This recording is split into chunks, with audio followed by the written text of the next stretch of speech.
تبھی کسی عورت کی روک آواز نے انہیں اپنی طرف متوجہ کیا تھا۔ وشما نے سکون بھری سانس خارج کی تھی کہ ڈاکٹر ان سے نہیں کسی اور سے مخاطب تھا تو کسی کی موت کا سن کے دل کا مقام، مگر ان تینوں نے بے ساختہ شکل ادا کیا تھا کہ یہ خبر ان کے لیے نہیں تھی۔ وشما انہیں چھوڑ کے آئی، یوں کی جانب بڑھ گئی، جبکہ محب اسے خدا سے رکشے کی امید کے دلاسے دیتا وہی بیٹھ گیا تھا۔ اپنے بٹ میں ان کو گرم فروز اور شال لے کر فوراً ہاسپٹل پہنچنے کا کہا، کیونکہ اتنی سردی میں شاہ خود بھی بیمار ہو سکتا تھا۔ وہ دونوں خاموشی سے بیٹھے دائیں کرنے لگے تھے۔ محب کو کچھ بھی پوچھنا فی الحال صحیح نہیں لگ رہا تھا، مگر جو چیز اسے بار بار چونکا رہی تھی وہ شاہ کے بے ترتیب الفاظ میں اسد کا شاہ کی پرسنل لائف سے کیا کنیکشن تھا۔ کچھ تو تھا جو ان دونوں کے رویے ایک دوسرے کے ساتھ الجھے ہوئے تھے، کچھ مست تھا۔ مبارک ہو شاہ بھائی، اب بھابھی خیریت سے ہے؟ وشما کی آواز نے جیسے ان کے اوپر ایک سہل طاری کر دیا تھا۔ وہ فرق جذبات سے کھڑا ہو گیا تھا۔ مم نے مل سکتا ہوں اس سے؟ ننک بھرے لہجے میں وہ وشما سے مخاطب ہوا تھا۔ نہیں، ابھی ان کو مزید انٹینسیو کی ضرورت ہے۔ آپ تسلی رکھیں، now she is totally fine and your little champ also. ایک پروفیشنل سمائل کے ساتھ اس نے شاہ کو دلاسا دیا تھا، جبکہ محب اور شاہ اس کے لٹل چیمپ کہنے پر چونکے تھے۔ محب کو لگا ابھی شاہ کو غصہ آئے گا، کیونکہ وہ شاید اس کی کوئی کزن سسٹر کچھ بھی ہو سکتی، پر وائف کیسے شاہ ان سے اتنی بڑی بات چھپا سکتا ہے؟ جب شاہ کی خوشی سے بھرپور آواز نے اسے متوجہ کیا، آپ سچ کہہ رہی ہیں؟ وشما اس پریگننٹ تسبیح خوشی سے ان جگا رہا تھا۔ ابھی جو کچھ دیر پہلے دیوانہ ہوا بیٹھا تھا، ایک دم کتنی خوشیاں ملنے پر خوشی سے سمے نہیں جا رہا تھا۔ جی شاہ بھائی، اور شاید ان کے بے ہوش ہونے کی وجہ بھی یہی رہی۔ اکثر ایسی حالت میں پیشنٹ کی لاگنی سے ایسے ہی مسائل پیدا ہوتے ہیں۔ ایک minute, Wishma and mister Shah I am also here, will you tell me what the matter is? ایک منٹ، وش اسے بولنے کے لیے تیار دیکھ جھڑکتے ہوئے محب نے کہا، جبکہ مکمل طور پر شاہ کی جانب متوجہ ہوا تھا۔ کب انکوٹ کی بیوی اینڈ ناؤ بچہ، مطلب کہ اتنی کوئی سروس؟ شاہ کو تیوریاں دکھاتے ہوئے وہ وشما کا لحاظ کیے بغیر شروع ہو چکا تھا، جبکہ شاہ فرحال سکو کوئی جواب دینے کے موڈ میں نہیں تھا۔ نائب کی جیب سے موبائل نکالتے وہ گھر کا نمبر ملا چکا تھا۔ بابا اور چچا کو کال کرنے اور بیا کی کنڈیشن کا بتانے کے بعد تسلی سے موبائل اس کی جیب میں ڈالتے وہی پرانے والا شاہ لوٹ آیا تھا۔ نہ چھیڑ، قصہ محبت بڑی لمبی کہانی ہے، میں زمانے سے نہیں ہارا، بس کسی کی بات مانی ہے۔ اکلے نے اپنے پسندیدہ گانے کو شعر کی طرز میں پڑھتے ہوئے ہلکے سے محب کے گالوں کو چھوا تھا، جبکہ بیوی کے سامنے دوست کی اتنی کمی پر وہ اسے بس آنکھیں دیکھ کے رہ گیا تھا۔ تھینک یو وشما، آج شاید تم لوگ میرے لیے فرشتہ بن کے آئے ہو۔ محب کو اس پہ حال بات چھوڑتا وہ وشما سے فارمیلٹیز پوری کرنے لگا تھا۔ نائب اسے گھورتا وشما کا ہاتھ پکڑ کے لے گیا تھا۔ تم سنبھال اپنی سڈن وائف کو، خبردار جو میری بیوی کو سسٹر یا بھابھی بولا، ہمارا تم سے جینا مرنا فرق۔ نائب بچکانہ انداز میں دمکاتے ہوئے وہاں سے چلا گیا تھا۔ ویسے بھی صبح اپنے پر پھیلا چکی تھی، جبکہ اس نے اسد سے اپنے ذہن میں کرداتے سوالوں کے جواب بھی لینے تھے۔ دگیز بیا کی جب آنکھ کھلی وشما بیگم کو اپنے سرہانے بیٹھے پایا تھا۔ کافی دیر دماغ پر زور دینے کے باوجود بھی اپنے ہاسپٹل میں ہونے کی وجہ اسے سمجھ نہیں آ رہی تھی۔ کیسی طبیعت ہے میری بیٹی کی؟ تائی اماں کی آواز پر اس نے غور کیا تو وشما بیگم کے علاوہ پپا، تایا، ابو اور دادی، دادا اور آنی دی بھی موجود تھی۔ ایک نہیں تھا تو وہی ظالم شخص۔ شولائن کی یاد سے ایک ڈر جاگ اٹھا تھا۔ بے ساختہ اس کا ہاتھ اپنے دائیں گال پر پڑا تھا۔ تایا ابو اس کی حالت سمجھتے ہوئے خاموشی سے سر جھکائے کھڑے تھے، مگر گھر میں کسی کو بھی شولائن اور بیا کے درمیان کی چپکرش کا نہیں بتایا تھا، جبکہ اس کی غیر موجودگی کم از کم گھر کے مردوں کے لیے نئی بات نہیں تھی۔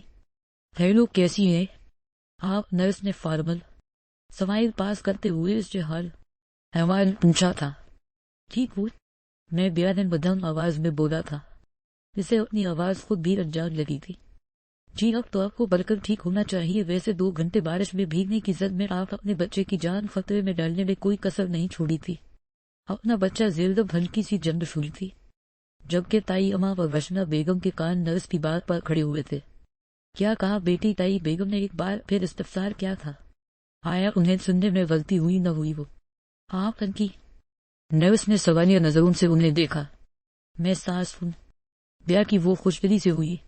مبارک ہو شاید آپ کو ان کے ہسبینڈ نے بتایا نہیں؟ شی از پریگننٹ۔ نرس نے افسردہ چہروں پر مسکان واپس لا دی تھی، جبکہ وشما بیگم نے حیرت سے بیا کو دیکھا جو شرم کے مارے ان سے آنکھ ہی نہیں ملا پا رہی تھی۔ جبکہ تائی ماں بھاگ کے تایا کو خوشخبری سنانے چل دی تھی جو بھوتکا تھا۔ اس پر مزید کیا پچھتاوا، مگر انہیں لگا تھا 4 رن کے وعدے کا بھر بیٹھے گا۔ آگے بڑھ کے انہوں نے بیا کے سر پر بوسہ دیا تھا۔ سدا خوش رہو میری جان۔ ناراضگی بھرے وہ بیا کو گلے لگائے ہوئی، بیا کی آنکھوں سے نکلے آنسو ان کی چادر میں جذب ہو گئے تھے۔ دگیز دگیز دگیز محبت سے تمام واقعات جاننے کے بعد بہت زیادہ پریشان بھوتکا تھا۔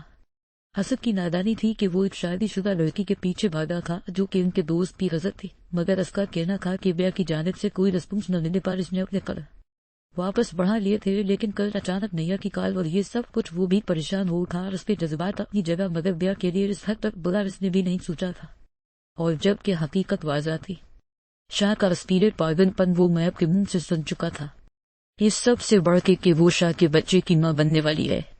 ہاؤ شین آن یہ اصل مسلسل محب اور اپنے درمیان ہونے والی گفتگو سے اپسیٹ ہو رہا تھا۔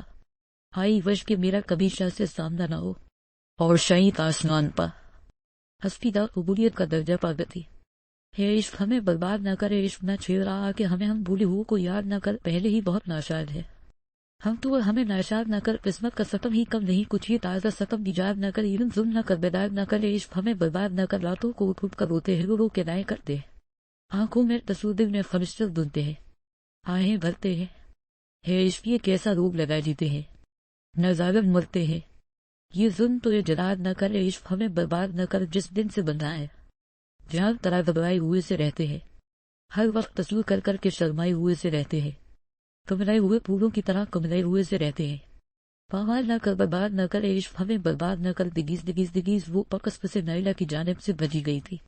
وہ حیران تھا کہ نائلہ بلا بیا تک کیسے رسائی حاصل کر سکتی ہے، لیکن کہانی کے پتے سمجھنے کے بجائے مزید الجھے بھی تھے۔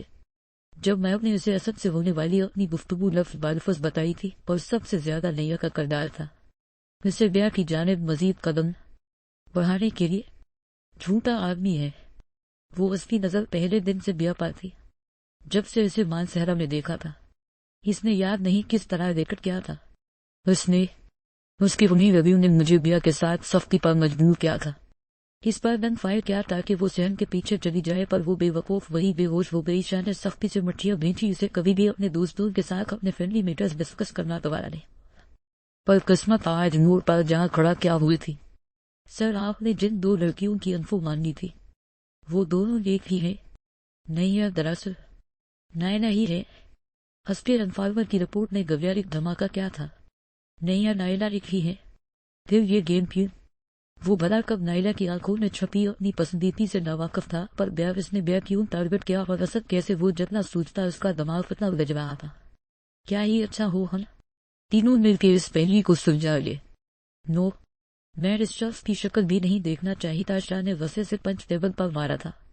جب تک میں اس بارے خود انویسٹیگیٹ نہیں کر لیتا مجھے کسی پر بھی یقین نہیں، کسی پر بھی نہیں۔ محب کو دیکھتے ہوئے وہ بولا تھا، جبکہ محب کا دل اپنے دوست کی اتنی بے اعتباری پر بری طرح پٹا تھا۔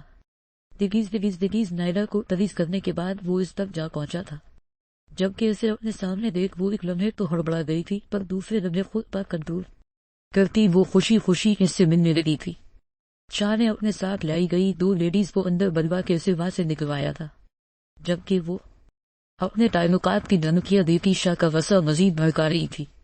ڈاکٹر سیو نے اسے بند کرتے ہوئے شاہ نے اس کے آخری سچ تک کہانی سامنے لانے تک اسے ٹائٹل دینے کا حکم دیا تھا، جبکہ باقی سب اسفِ غصے کے پیش نظر خاموش تھے۔ لیکن یہاں معاملہ اسفی زندگی کا تھا، وہ اتنی آسانی سے اپنے دشمنوں کو نہیں بخشتا تھا۔ وہ نازک لڑکی کہاں کتنی دیر ٹارچر برداشت کر سکتی تھی؟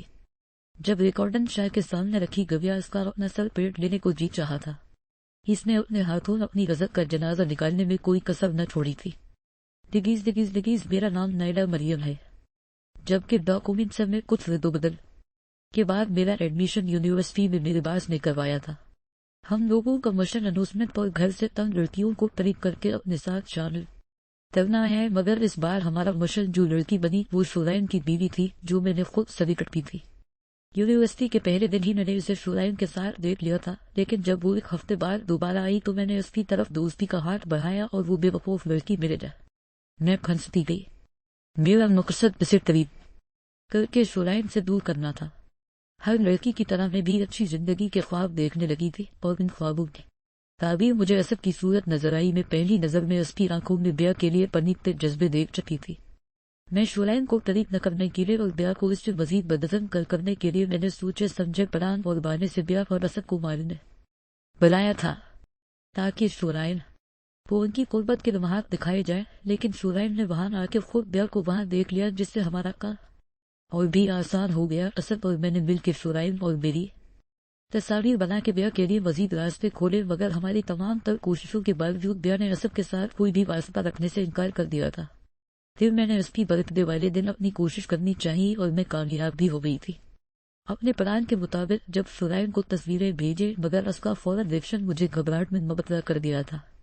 اپنی کال کرنے سے پہلے میں نے کنفرنس کال اسد کو ملا دی، اور پھر اس کے بعد میں نے کچھ دن کنارہ کر لیا۔ وہ روتے ہوئے چپ ہو گئی تھی، جبکہ شاہ اپنے دل میں اتنے ملال لیے بیٹھا تھا۔ لڑکی کہاں کسبی تھی کوئی نہیں جان سکتا تھا، شہید بیاہ کی جس نے بغیر سوچے سمجھے اپنی ذاتی زندگی کو ایک انجان لڑکی سے دستبس کیا تھا، اور اسے اتنی سپیس بھی کہ وہ کھلم کھلا ان کی زندگی برباد کرنے لگی۔ یا شہید شولین کی جو رکائی ہائی کا ایجنٹ ہو کے بھی اپنی شریک سفر کو کنفیڈنٹ میں نہیں لے سکا، بلکہ اسے پہلیوں کی زبانی سمجھانے کی کوشش میں خود سے مزید بدظن کر چکا تھا۔ یا پھر اسد کی جذبے دل میں انجان لڑکی کے لیے خدا نے محبت پیدا کر دی، لیکن حقیقت معلوم پڑنے پر وہ اپنے قدم روک بھی تو سکتا تھا۔